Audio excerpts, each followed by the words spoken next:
welcome to Turn the Page, the official podcast of the Syosset Public Library.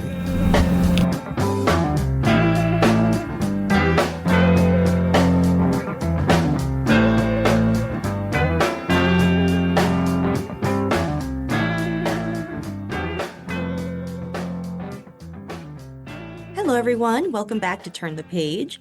I'm your host today, Jen, and I am joined by the creator of a series of graphic novels that won my heart over, just charmed me heart and soul over the course of the past couple weeks as I've been reading them. And I am so excited to talk about these books. So welcome. Hello. Could I ask you to introduce yourself and your books, please? Yeah, of course. It's lovely to be on. I'm Mure, and I am the writer and artist for the ISMYRE series of books. Just released my latest one this year with Avery Hill Publishing, and it's called Disciples of the Soil. So that's me. Welcome. Thank you so much for joining us. It is so nice to have you. If we could start out, I love for our guests to talk about their careers and their journey toward, their current projects. So yeah, how did you get into comics and what brought you to this series in particular?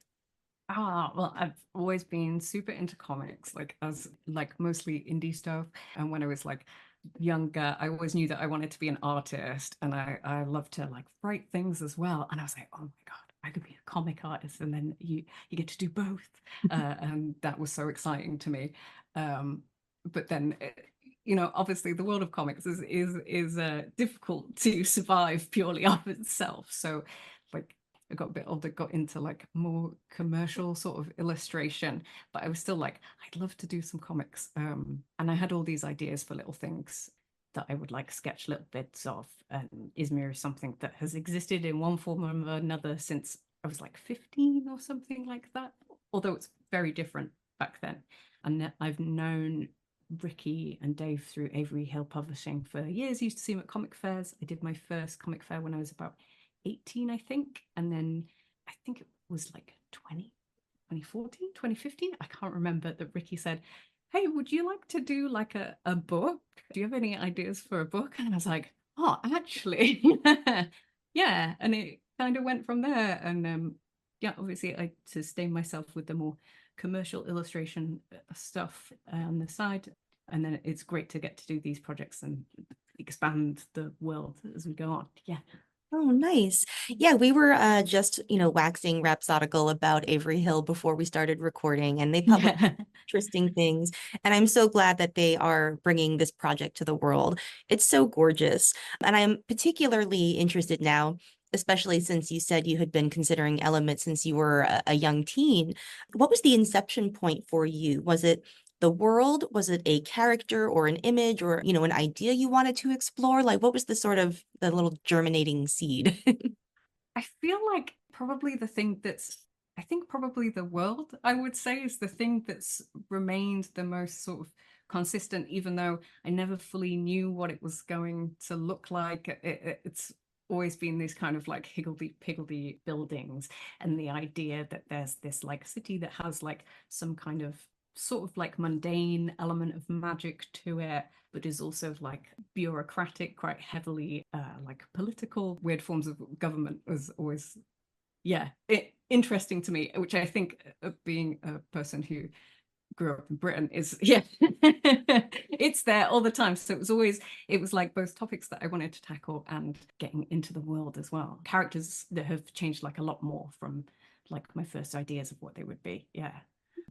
I'd love to talk about some of the characters because some of them pop up again from the first and, disappear for a while, then come back, and some get linked up in ways that you don't really know about going in. What the book does that I love so much is that it walks a really fine line between epic magic stuff and cozy, everyday, mundane magic level stuff. And, you build a complex world, but your storytelling is very intimate. And so I'm curious about how you balance those elements. How do you do this big world, but small stories that still mean a lot, Oh, thank you so much. That's so nice. I think it's always a thing that it's kind of it's hard to say how you do it when you do it, but for me it's always a kind of thing where it's I feel like we get this big scale, and then I'm like, oh, I've zoomed out too much. I need to go back in again. I was talking with my studio mate about when you create an illustration, and she was talking about a teacher that she had who said, oh, the last thing you should do after you'd finished it, she was like, give it a little crop, just tuck it in a little bit. And in some ways, I think it's similar. It's trying not to go so expansive that you lose track of everything, because I think fundamentally those sort of like intimate personal level moments are what's really important to me. But it's also not being too far into that way, because the importance of those is in relevance to the bigness of the world. That's a lot of words, but it's kind of a weird, like, just a feeling I get that I'm like, oh, we've gone out here and now we need to come back in. And yeah, it follows the sort of sensations as I'm making the narrative. Oh, cool. Yeah, like a lot of like comics writing that I've experienced on my own and like through talking to other creators is like part of it is putting words on a page or like trying to get images that are in your head on the page. But some of it also is sort of like a rhythm that you sort of internalize, or like a language that you learn how to speak, as opposed to like, yeah, it's super interesting to me. Yeah, definitely. It's so fascinating. And I feel like everyone's process is a bit different, especially when you're doing it where you're writing the thing and drawing the thing yourself, because you don't have to write a formal script in the same way. Although some people do, and they prefer to work that way. But it's really fascinating. I love talking to people about it. So, and what you just said does make a lot of sense too, because they are cozy stories about like individuals and like these smaller scale relationships. But it's also about what people do in the face of like these big systems like capitalism or bureaucracy or, what have you. And that leads me to a one of the recurring themes, I think, is like what people can do in the face of these big forces that might seem insurmountable or unfaceable just because of their scale. So yeah, could you talk about maybe how that idea informs some of the stories, and maybe how that helped shape some of your characters? Like in particular, I'm thinking about Ed in the first story. Yeah. And the prime minister, because they sort of sit at opposite sides of the spectrum of this, like, tiny stories and big stories, Yeah, definitely. I think it's funny because I sort of see Ed as like quite naive, quite into his own stuff, and definitely initially it's like, oh no, I don't want to get involved with this. Yeah, which for me is some of the level of discomfort for like a lot of people who live lives that are like comfortable to a degree, where there's a degree of like not complacency, but like, but I've got my own things to do and I don't want to think about that because this is happening. And it was something my friend Deeb said. He is a Palestinian refugee who moved to Ukraine and then had to leave Ukraine for the UK, and he's writing a book at the moment. And he talks about it, saying he was like, when he was in Ukraine and October 7th, all these things, he was saying, what right do I have to, he was like, I thought my life was just going to be, I was going to be the best grandfather that I could be. And he was like, and do all these things. And he was like, but what right do I have to just sit here and watch things when these things happen? He's like, I have to be roused. I have to do something. So some of it is with Ed is that level of the individual being like almost compelled, even if it's unwillingly, into these things, and on some level like a sacrifice of comfort of things that has to happen, but also that sense of community that is built with others, even if it's only a couple of others. And then to the other extreme end is the prime minister in this one, where it's like, I am making these huge and I'm telling these huge decisions, I'm telling you it's for the good of you, but fundamentally it's actually quite individualistic and serves my own ideals more than anyone else's. Yeah Those are things that I'm really interested in and that I think about a lot, definitely. Yeah, I do love Ed's journey, because I think it very empathetically sort of like portrays what like the sometimes legitimate fears of of stepping up, of doing something in the face of these like seemingly unstoppable forces. But it also, while acknowledging that fear and that like hesitance, also sort of like maps what those first like tiny steps might be, and how like if you're going to do something, like step one isn't like burn down the White House or whatever. It is like talk to people in your neighborhood, and so it's like, about finding like the next small thing to do, as opposed to, like I'm worried I stopped making sense, but you know. Oh, I worry about that all the time. You know, Yeah. you start saying the words and you're like, I'm going to try that somewhere, but I forgot what my point was, but it means something to me. Yeah. Yeah, no, definitely. Like, even that thing if I only just thought about this now, and it was never my intention in the first book with his neighbor being singing at all hours. There's that element of not knowing who your neighbors are, which is such, like in our societies, is such a thing because of the way that we are taught to live, and the things we have to do in order to get by, or things we're told we have to do. So there's that interesting thing of being like, oh, I have to take this step to find out what's going on, because and find out who she is and what's happening with her. Like, and in some ways it's because this is disturbing me. But it's still an outreach for sure. Yeah.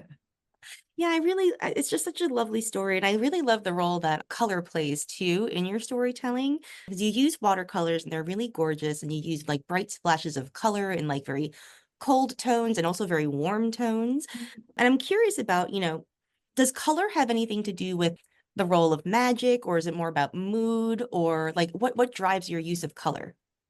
I think it depends. It depends from time to time. Originally, I had this thought that like the first book is very sort of like it just uses reds and blues and yellows really, and in terms of that. And I had this thought initially that each book was going to be in a different sort of like forget the word, limited amount of hues involved, so that each book inside, obviously the covers are color coded and each book inside would be different.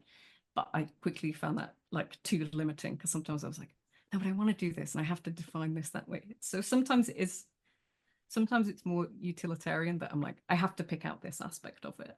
But there's definitely, when it comes to any scenes of magic, there's definitely something about it where it's like, what do we do here? And I think one of the great things about color and comics is the pacing of something can really change if you choose to do like everything's in very naturalistic tones, and then there's one panel that's like bright yellow. It really changes how you read things. Yeah, so some of it's just the nature of comics itself, I think. That's a It's really fun. good. I love too how, the nature of comics, I think, lets you do a lot with time and how time passes. And especially in some stories, you have these sort of big mysteries or conflicts going on around characters. But there are scenes where, somebody stops to stir their coffee and kind of looks at their coffee cup for a second, or like notices a detail, and there's just so much sort of interesting playing with, I don't know, like how we are present in time and like what we perceive. And like, it's a really lovely kind of exploration. Yeah, I love that about I love when I see people do it as well, like interesting things with comics and time, and what you can do with how you space out panels and the size of them. I just think it's great. It's so exciting. So, would you like to tell us a little bit about the latest volume in the series, Disciples of the Soil? Oh yeah, so Disciples of the Soil sort of opens up. It has Ed and Faustine, who are in the first book that I ever did, but hopefully I've made it so you can read them individually. And it sort of presents this idea of there being a prime minister who's making an incredible train line, but everyone's like, we have airships, why do we need a train? So I've always thought of ISMYRE as this sort of like society on like the cusp of massive industrialization, and so it sort of explores things of that and ecology. There's like a sect of nuns who are like disturbed by all these groundworks going on because they worship a big worm that lives under the earth, metaphorical or not. Yeah, so it's about sort of the like tension that builds up as a result of that on both personal levels and like a wider scale. Yeah.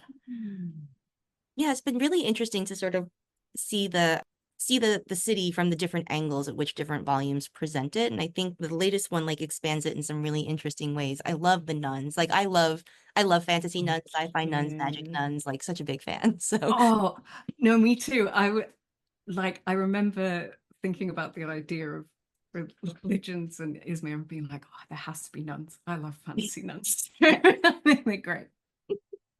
oh, that's awesome. Do you think this is a world that you will return to again? Are you do you still have stories to tell in this world? Yeah, so I am currently working on the next book, which is a continuation of Disciples of the Soil. But again, hopefully, if I'm smart about it, I'm going to make it so that it can be read separately as well. Which is it's officially my last Izmir book with Avery Hill. However, I think just the want for me to revisit it, and there's so many ideas about like questions that I have for myself about it that I would want to answer. I think I will definitely do more, whether we continue with Avery Hill, whether I do some self-published little things. I think I'm gonna keep coming back to it. Oh, that's so great. Yeah, I'm very excited to see where it goes and how, the threads of Disciples of the Soil expand or wrap up in the next one. So thank you so much for, sharing your project with us. And I'm very excited to recommend it to our patrons. Oh, thank you so much. It's been lovely to talk to you. Thank It's been a you. treat. Thanks. Okay, listeners, it's now your turn. Please check out all of the Izmir books, but especially check out Disciples of the Soil. They're really lovely characters and a really beautiful world. And I think it has a lot to say about our times, and it has like some really interesting, I don't know, ways to feel a little bit less powerful less powerless is what I meant. Yeah. Yeah, I really love them. So thank you again for coming and Oh, sharing. thank you so much again. All right, listeners, we'll see you next time. It's now time to close this chapter. It's time to close this chapter of Turn the Page. Join us for the next episode.